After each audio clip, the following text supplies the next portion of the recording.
ఇందాక చిట్టీలు వేసాం కదండి, చూసారు కదా. చామదుంపల కూర, పొట్టు పెసరపప్పు పప్పు, ఈ రెండు కాంబినేషన్ చాలా బాగుంటుంది. ఈరోజు అదే వచ్చింది కదా చిట్టీలో, అందుకని అవే చేస్తున్నాను. ఇదిగోండి చామదుంపలు కడిగి శుభ్రంగా నీళ్ళలో వేసి కుక్కర్లో పెట్టి ఉడకబెట్టుకోవాలి. ఒక 2 విజిల్స్ వస్తే చాలండి, మెత్తగా ఉడికిపోతాయి. నెక్స్ట్ పెసరపప్పు, ఇవి కూడా అంతే, కడిగేసి పెట్టుకొని కుక్కర్లో పెట్టేసుకోవడం. దీనికి కొంచెం చింతపండు అంటే ఈ కూరకి చింతపండు కూడా కొంచెం నానబెట్టుకుంటే అప్పటికి మెత్తగా అవుతుంది, బాగుంటుంది అన్నమాట మనం గుజ్జు తీసుకోవడానికి. చామదుంపల కూర కోసం ఇప్పుడు దీన్ని ఇది ఆన్ చేసేసుకొని నెక్స్ట్ మళ్ళీ ఈ పప్పు కూడా పెట్టేసుకున్నాం అనుకోండి, రెండు ఒకసారి వచ్చేస్తాయి.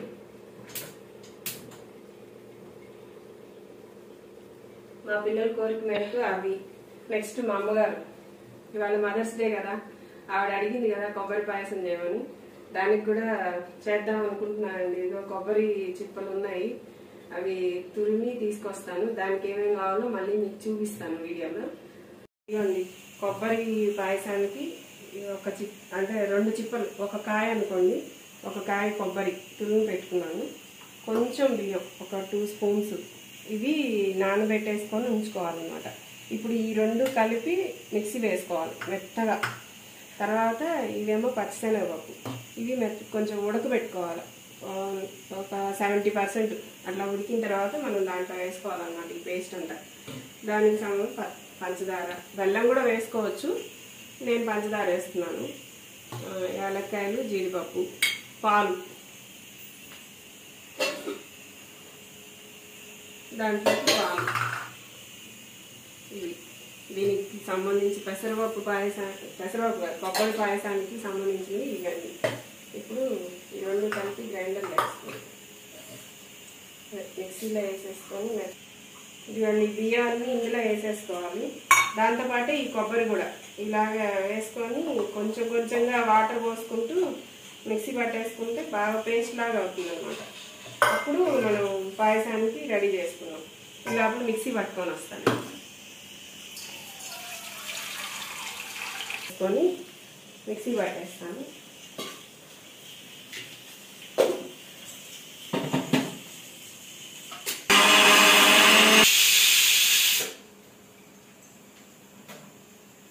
మూతీట దగ్గర ఇదిగోండి ఇలాగా మెత్తగా పేస్ట్ లాగా చేసుకుంటే దీన్ని మనం ఉడకబెట్టుకోవాలన్నమాట. ముందు ఇవి పచ్చిశనగపప్పు కొంచెం ఉడకనివ్వాలి, ఉడికిన తర్వాత అప్పుడు దీన్ని కలుపుకుందాం. ముందు శనగపప్పు ఉడకబెడతాను. ఇదిగోండి ఈ పచ్చిశనగపప్పు కొంచెం నీళ్ళు పోసి 70% ఉడికేంత వరకు ఉడికించుకోవాలి. ఇప్పుడు దీన్ని ఉడికించిన తర్వాత అప్పుడు పాయసానికి ప్రిపరేషన్ అవుతుంది.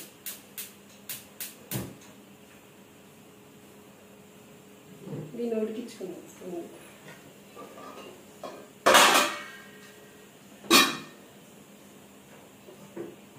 విజిల్స్ వచ్చేసాయి.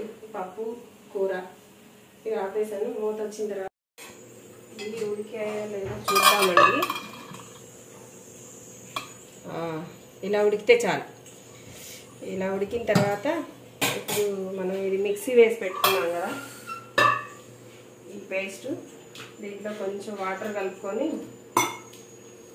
మొత్తం దీంట్లో పోసుకోవాలి. ఇట్లా ఇదిగండి శనగపప్పు ఉడికిపోయింది కదా. ఇప్పుడు ఇదంతా ఇందులో పేస్ట్ అంతా వాటర్ కలుపుకొని పోసేసుకుందాం. పోసుకొని ఇప్పుడు స్లోగా మంట పెట్టుకొని తిప్పుతూ ఉండాలన్నమాట. ఇది కొంచెం ఉడికేంత వరకు సన్న మంట మీద ఉడికించాలి. కొబ్బరి కొంచెం బియ్యం వేసి మనం మిక్సీ పట్టాం కదా, అదంతా కొంచెం స్లోగా ఉడకాలి. ఉడికిన తర్వాత అప్పుడు మనం షుగర్ వేసుకోవాలి. ఇది ఇట్లా మధ్య మధ్యలో తిప్పుకుంటూ ఉండాలండి, లేదా కొంచెం బియ్య పిండి మనం అంటే బియ్యం వేసాం కదా మధ్యలో కింద అడుగు పట్టకుండా ఉంటుంది అనమాట. ఇట్లా తిప్పుతూ ఉంటే మధ్య మధ్యలో చాలు. ఇది మన పప్పు ఉడికిందో లేదో చూద్దాం. ఓకే, బాగా ఉడికిందండి మెత్తగా. ఇదిగోండి ఇంతే. మనం ఉప్పు వేసేసుకుంటే దీంట్లో ఇంకంతే, ఈ పప్పు ఇంక వేరే ఏం లేదు, ఇదే పప్పు. కొంచెం ఎవరి టేస్ట్కి తగ్గట్టుగా వాళ్ళు.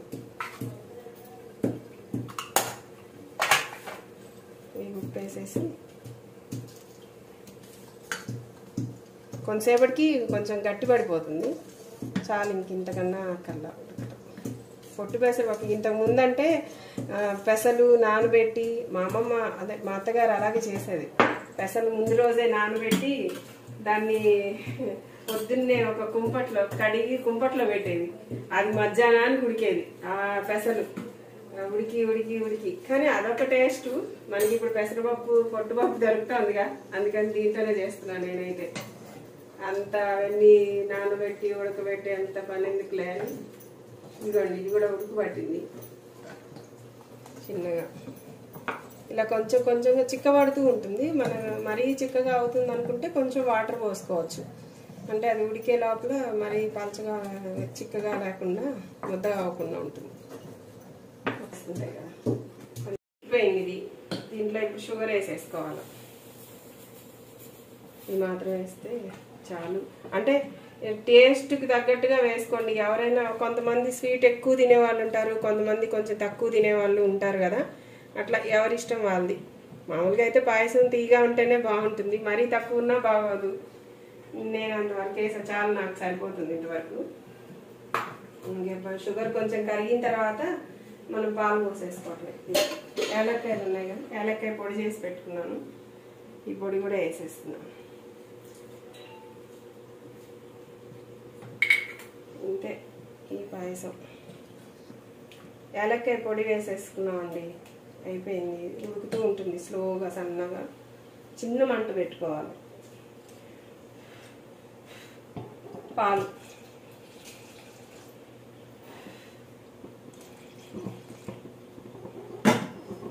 పాలు పోసి లైట్గా ఒక్క పొంగు రానిచ్చేసి, అదే ఒక్కసారి అలా ఉడుకుతుంది కదా, అలా ఉడకంగానే ఇంకా ఆపేసుకోవటమే. మనం ఇంకా జీడిపప్పు, కిస్మిస్, ఇంకా మన ఇష్టం, మనకి ఏది నచ్చితే అవి వేసుకోవచ్చు. ఇందులో డ్రై ఫ్రూట్స్ అన్నీ వేసుకోవచ్చు.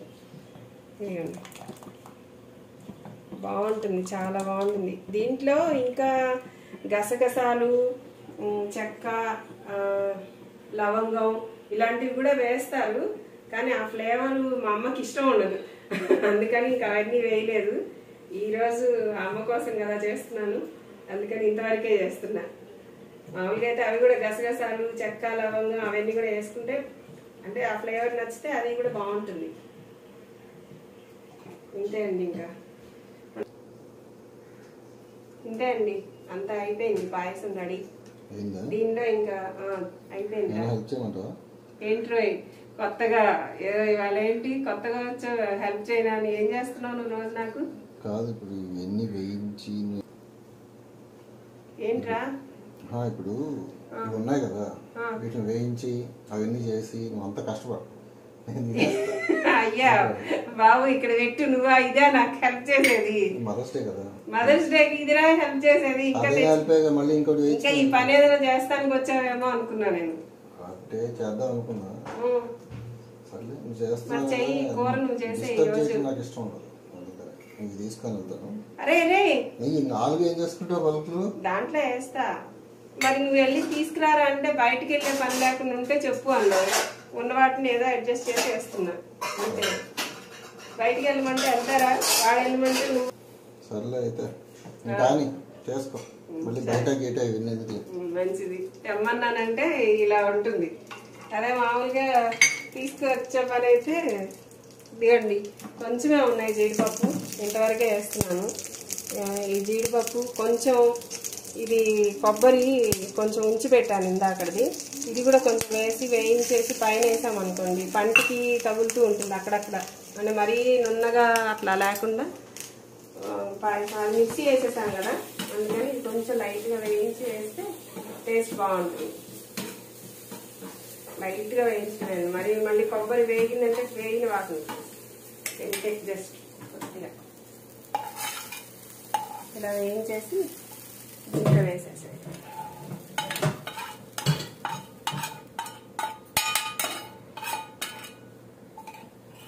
అయిపోయింది, కొబ్బరి పాయసం రెడీ.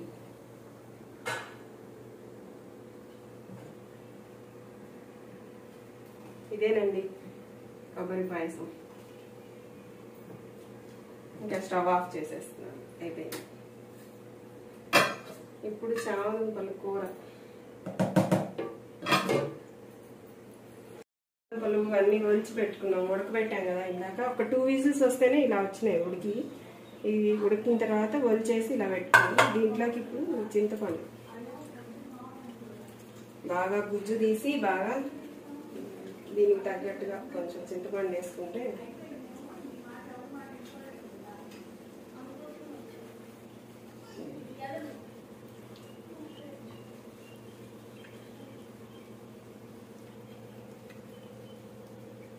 ఇంత చింతపండు చాలు.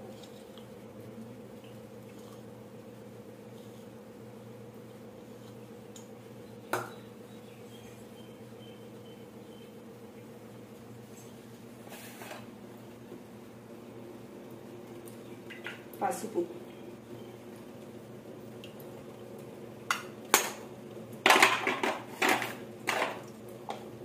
కారం, దీనికి కొద్దిగా కారం పడుతుందండి, చామదుంపలు కదా కొద్దిగా కారం పడుతుంది. ఉప్పు, అదే సాల్టే, ఉప్పు వేయకూడదు, సాల్ట్ వేసుకోవాలి. ఇది మన ఎవరి రుచికి సరిపడా వాళ్ళు వేసుకోవటం సాల్ట్. కరివేపాకు, కొత్తిమీర, అంటే కరివేపాకు దాంట్లో వేసే దానికన్నా దీంట్లో వేసి కలుపుకుంటే బాగుంటుంది. కొంచెం నలిపేసేసి ఇట్లాగా వాసన బాగా పడుతుంది. మొత్తం ఇవన్నీ ఇలా కలుపుకోవాలి బాగా, అంటే దీనికి పట్టిస్తే బాగా గుజ్జుగా బాగుంటుంది అన్నమాట. అంతా ఇలా పట్టించేసి అప్పుడు పోపులో వేసుకోవాలి మనం. కొంచెం పెద్దగా ఉన్నాయనుకోండి, కొంచెం ఇట్లా నలిపేసేస్తే సగానికి కట్ చేసేసుకోవచ్చు. ఇదిగోండి, ఇంతంత ఉన్నాయంటే అంత నోట్లో పెట్టుకోలేము కదా. అయిపోయింది, ఇంతే. ఇలా కలిపేసేసుకొని ఇలా పెట్టుకొని తిరగమాత పెట్టేసుకుంటాం.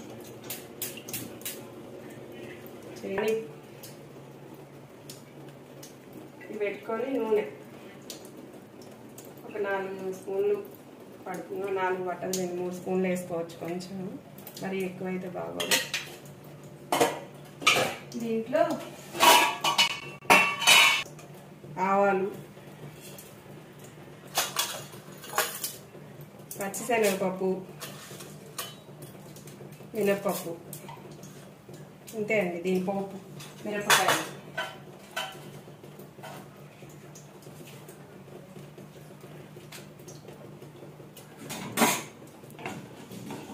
ఇది కొంచెం ఆవాలు ఇవన్నీ వేగి చిటపటమన్న తర్వాత ఇది వేసేసుకోవటం ఇందులో కూర.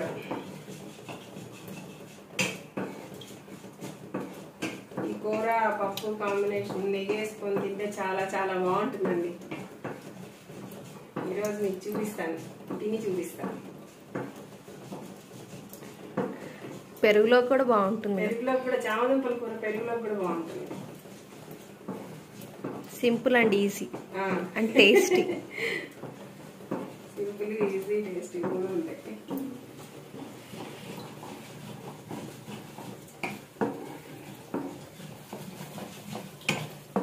పెసరపప్పు కూడా మంచిది. పొట్టు పెసరపప్పు కదా, మామూలుగా పెసరపప్పే ఒంటికి చల్లవంటారు. మామూలుగా ఇంకా పొట్టు అయితే ఇంకా మంచిది. మనం అటు ఇప్పుడు ఈ మధ్యన ఎక్కువ అన్ని ఇలాంటివే తింటుంటాం కదా, పొట్టు తీసేసినవి. పొట్టు చేసుకుంటే బాగుంటాయి.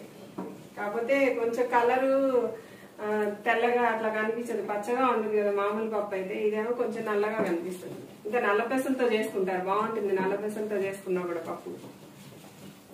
అది కొంచెం ఇక్కడ దొరకటం కష్టం లేదు, నల్ల పెసలు ఎక్కడో రేరు.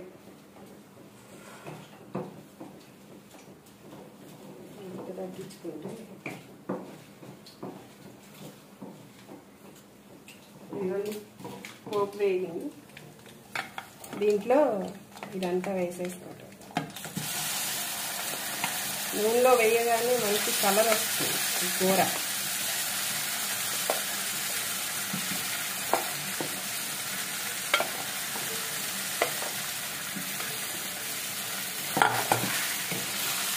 పసుపు నూనె తగిలితే కలర్ భలే ఉంటుంది.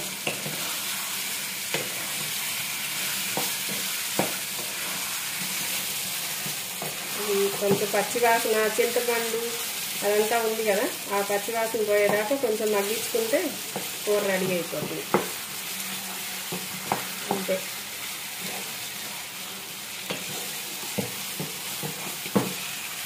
చాలా ఫాస్ట్గా అయిపోతుంది. ఒక్కరో ఉడికిచ్చిన తర్వాత దాన్ని గింజలు తీసుకోవటం ఒక్కటే, గింజలు కాదు తొక్క తీసుకోవడం ఒకటే టైం పడుతుంది, కానీ ఇంకా మిగతా అంత కూర ఫాస్ట్. గుజ్జు అసలు ఈ గుజ్జే చాలా బాగుంటుంది ఇందులో కూరకి.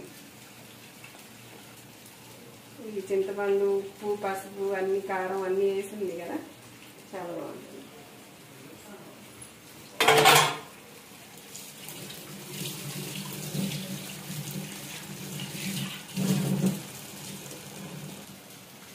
అయిపోయిందండి కూర. అంతే. ఇదేమి పెద్దగా ఎంతోసేపు వేగక్కర్లా, ఊరికే ఆ చింతపండు పచ్చివాసన పోతే చాలు, రెడీ అయిపోయింది. ఇంకా కట్టే అది స్టవ్ ఆఫ్ చేసేస్తుంది. చూసారు కదండి కూర పప్పు ఎలా చేసుకున్నాము. దీంట్లో బాగా నెయ్యి వేసుకొని ఇలా కలుపుకొని ఈ కూర ఇలా పెట్టుకొని తింటే ఎలా ఉంటుందో చూపిస్తున్నాను.